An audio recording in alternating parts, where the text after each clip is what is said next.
प्रधानमंत्री द्वारा बुलाई गई ऑल पार्टी मीटिंग कल जिस तरीके से दिल्ली में हुई और उसके बाद जिस तरीके से उसके नतीजे आए, उसको लेकर कश्मीरी माइग्रेंट्स जो हैं वो काफ़ी खफा हैं और उनका कहना है कि 1990 से जिस तरीके से वो विस्थापितों का जीवन जी रहे हैं और अभी तक जो सरकार है वो किसी भी नतीजे पर नहीं पहुंची है कि उन्हें कश्मीर में किस तरीके से दोबारा से बसाया जाए।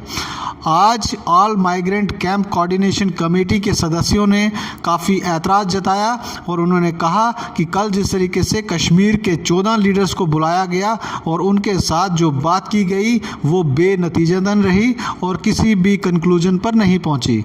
उनका कहना था कि हमेशा ही इलेक्शन में जिस तरीके से कश्मीरी माइग्रेंट्स का इशू हमेशा ही उठाया जाता है अलग अलग पॉलिटिकल पार्टीज़ के द्वारा, मगर जिस तरीके से उनको वहाँ पर रिप्रेजेंटेशन नहीं मिली, उनका कोई सदस्य वहाँ पर नहीं बुलाया गया, केवल कश्मीर के कुछ गिने चुने लीडर और जम्मू के कुछ गिने चुने पॉलिटिकल पार्टी के लीडर्स बुलाने से उनका जो मसला है वो हल नहीं हुआ और गवर्नमेंट तक, प्रधानमंत्री तक जो बात पहुंचनी चाहिए थी वो नहीं पहुंची। और उनका कहना है कि जो बड़ी हाइप देकर मीटिंग की गई थी ये बेनतीजतन रही और किसी भी कंक्लूजन पर नहीं पहुंची। उन्होंने काफ़ी ऐतराज़ जताया कि जिस तरीके से इतनी बड़ी मीटिंग दिल्ली में बुलाई गई थी, अगर उनकी तरफ से भी उनकी कम्युनिटी का कोई सदस्य वहां पे बुलाया जाता तो उनकी बात एक अच्छे प्लेटफॉर्म पर रखी जाती। इसी संदर्भ में आज NH1 की टीम ने माइग्रेंट कैंप का दौरा किया और वहां पर लोगों से जाना कि वो जो मीटिंग हुई है उसका वो किस तरीके से देखते हैं और वहां पर जो लोगों ने बयान दिया आप सुन सकते हैं NH1 न्यूज़ पर। भारत सरकार के साथ मीटिंग हुई जम्मू कश्मीर के लीडरों द्वारा। हमारी organisation AIMCCC all India migrant campus coordination committee Kashmiri पंडितों की बिहाफ पर हम इस मीटिंग का हम खंडन करते हैं, क्योंकि ये वो मीटिंग है जिसका कोई अभी तक इस मीटिंग का भी कोई रिज़ल्ट नहीं निकला। ये हमने पहले ही बोला था, ये इसका कोई मतलब ही नहीं है इस मीटिंग का। ये एक फ्यूटाइल एक्सरसाइज थी दोनों तरफ से। भारत सरकार ने भी इसका प्रयास किया इस फ्यूटाइल एक्सरसाइज का और जम्मू कश्मीर के लीडरों ने भी, वो भी वेट कर रहे थे कोई ना कोई बंदा हमें बुलाए, लेकिन जिनके साथ बात करनी चाहिए थी वो हमारे जितने भी बाकी हमारे ऑर्गेनाइजेशन के लीडर है, जो हमारे लीडरों के बगैर जो दूसरे लीडर भी हमारे कम्युनिटी के हैं, सबों ने ये बात उठाई पिछले 10 दिन से कि हमसे बात होनी चाहिए थी। मसला तो हमारे है, बेगर तो हम गए। जैसे कल माननीय प्राइम मिनिस्टर ने बोला कि दिल से दिल तक दूरी हुई है, हम भी वही कहते हैं। जो लीडर 14 लीडर कल बात करने गए थे, हमारे दिल को भी उनके दिल तक दूरी हुई है। वो 14 लीडरों ने भी हुकूमत की जम्मू कश्मीर में, वो हमारे दिल की दूरी को कम कब करेंगे? 32 साल से हम वेट कर रहे हैं और भारत सरकार ने भी जितना अन्याय हमसे किया है, जितने भी गवर्नर्स यहाँ रहे हैं, जितने भी एलजीज रहे हैं, उन्होंने भी हमारे लिए कोई खास नहीं किया। उन्होंने हमको कभी इन्वाइट नहीं किया, उन्होंने कभी कोशिश नहीं की हमारे मसलों को ख़त्म करने की, हमारे मसलों को हल करने में। हमारे encroachment of land top Kashmir में हज़ारों घरों हैं जिनके पास रोज़गार नहीं है आज भी है। जितने लोग से भी लेडीज़ एंड जेंट्स ओवरेज हो गई, उनका कभी पैकेज नहीं दिया उन्होंने। हमारे मकान 90 के दहाके में जलाए गए, उनका पैसा आज तक आया हमारे पास? तो किस चीज़ की बातचीत थी? क्या जो डिज़र्व होता है, जिसको न्याय चाहिए उसको देना चाहे या जिसको नहीं चाहे उनको देना चाहे? अगर बात करनी चाहे तो जम्मू कश्मीर के सब वर्गों के साथ बात होनी चाहिए, वो एक अच्छी बातचीत होती, उसका कोई मुस्बत नतीजा निकलता। कल इलेक्शन हो जाएगा तो हमें क्या फ़ायदा है? 47 से महाराजा के टाइम से लेके आज तक इलेक्शन तो होते रहे जम्मू कश्मीर में, हमने भी वोट दिए, MLA बनते रहे, मिनिस्टर बनते रहे, गवर्नमेंट बनती रही। फिर क्या हुआ? फिर मसला क्यों हुआ? फिर हमको निकलना क्यों पड़ा? इलेक्शन के बाद क्या कश्मीरी पंडित मुख्यमंत्री बनेगा? क्या कश्मीरी पंडितों की एक बार हुकूमत देंगे ये? क्या हम अपने हुकूकों को, हमारी हुकूकों की वापसी आएगी? क्या हमें न्याय मिलेगा? नमस्कार, मैं अंजलि टिक्को AIMCCC से बोल रही हूँ। जो भी मीटिंग हुई दिल्ली में, जैसे उन्होंने प्रधानमंत्री जी ने जो श्रीनगर से बुलाए हुए थे लोगों को, तो जो भी मीटिंग हुई उस मीटिंग में कश्मीरी पंडितों का कोई भी जिक्र नहीं हुआ, कश्मीरी पंडितों की कोई भी बात नहीं है, ना उधर किसी कश्मीरी पंडित लीडर को बुलाया गया। इसलिए हम इस मीटिंग के ख़िलाफ़ है, क्योंकि हम भी 31 साल से बहुत कुछ झेल रहे हैं, हमारा तो कोई सुन नहीं रहा है।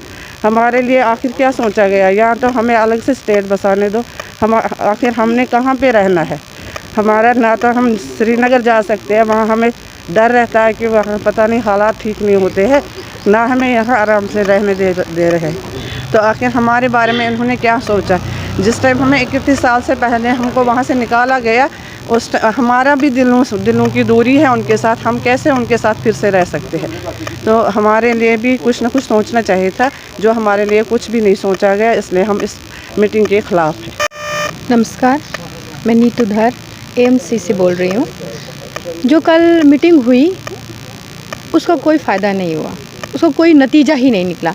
आज तक तो बहुत सारी मीटिंगें हुई है, लेकिन मैं एक प्रधानमंत्री से एक रिक्वेस्ट करना चाहती हूँ कि अगर उन्होंने हमारे बारे में वहाँ बात करनी चाहिए थी तो हमारे लोगों को भी बुलाना चाहिए था। एटलीस्ट 1-2 लीडर्स को तो, यहाँ कश्मीरी पंडित जो हैं हमारे, तो उनमें से 1-2 लीडर्स को बुलाना चाहिए था, उनसे बात करनी चाहिए थी। हाँ, हम मानते हैं कि उन्होंने कश्मीर के लीडर्स जितने भी थे उनको बुलाया, लेकिन नतीजा कोई नहीं निकला, क्योंकि आज तक उन्होंने हमारे लिए तो कुछ किया नहीं, तो उसके बाद हमें उम्मीद ही नहीं है कि वो हमारे लिए कुछ करेंगे। हम चाहते हैं कि हमारे यहाँ से अपने लीडर्स, अपने जो हमारे पंडित्स हैं, वो अपने दम पे उठे, और हमें लगता है कि अब हमें वही काम करना पड़ेगा, अपने ही दम पे उठना पड़ेगा और हमें खुद फैसला लेना पड़ेगा। तो और जितने भी अभी तक इन्होंने पैकेजेस निकाले हैं हमारे बच्चों के लिए, मुझे तो नहीं लगता कोई पैकेज का कोई फ़न हुआ। जो वहाँ पे पैकेज, जो बच्चे गए हैं वो बेचारे वहाँ पे भी मुसीबत में हैं, डर रहता है उनको भी, ना वहाँ पे जगह उनको रहने के लिए। अभी जो नया पैकेज निकाला था उनमें हमारा नाम ही नहीं है, कोई फ़ायदा नहीं। हमारे बच्चे भी ख़राब हो रहे हैं, नशे की ओर जा रहे हैं। तो मैं गवर्नमेंट से यही अपील करना चाहती हूँ, मेहरबानी करके हमारा भी कुछ सोचा जाए, क्योंकि मुझे लगता है जो ये मीटिंग थी ये स्पेशली हमारे लिए ही थी, मगर हमारे लिए उन्होंने कुछ वहाँ पे बोला नहीं, कोई जिक्र नहीं हुआ हमारा। तो फ़ायदा किस चीज़ का इस मीटिंग में? तो हम इस मीटिंग को कंडम करते हैं। कल जो दिल्ली में PM साहब ने कश्मीरी लीडरों को बुलाया था, ये अच्छी बात थी, उन्होंने बुलाया था, ठीक किया था। मगर एक बात, दुखी बात में कहना पड़ता है कि अगर कश्मीरी पंडित जो 90 से 89 से विस्थापित वहाँ से हो गए हैं, आखिरकार वो कहाँ के रहने वाले थे? वो कहाँ से आए हैं, किधर के रहने वाले हैं, कहाँ बसे हैं और कहाँ बसाएंगे उनको? ये हमें बड़ी दुख की बात है। 31 साल के बाद भी अभी इनको पता नहीं है कि हम उनको कहाँ से रिहेबिलिटेट करेंगे और कहाँ जगह है, कौन सी सेफ्टी है। मगर और इनको भी नहीं पूछा गया, आप लोग ज़िंदगी हमारी निकालनी है, फ्यूचर हमारा है, हमारे बच्चों का फ्यूचर है। ना हमें पूछा, ना किसी को पूछा, ना हमारे लीडरान को पूछा। चाहे हम हमारे लीडरान इसमें जो कुछ भी कोई भी है, मगर आखिरकार उनको भी बुलाना चाहिए था। ये बड़ी दुख की बात है, बड़ी दुख की बात। ये हम इस मीटिंग के बारे में हम कंडम करते हैं इसको।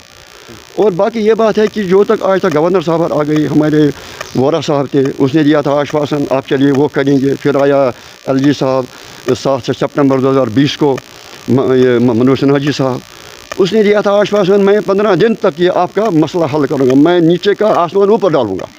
ना वो आसमान ही आया, ना ज़मीन इसका ख़त्म गई, मगर कुछ नहीं आया। हमें बड़े दुख की बात है ये। आखिरकार हमारे साथ क्या करना है इनको? हमें ये अपना एक एजेंडा दे दें, अलग एजेंडा। अगर ये अलग एजेंडा दे देंगे फिर हम कश्मीरियों को अलग सीट दे दो, कश्मीर में कहीं अलग सीट में बसेंगे और ख़ुद अपने पाँव पर बसेंगे।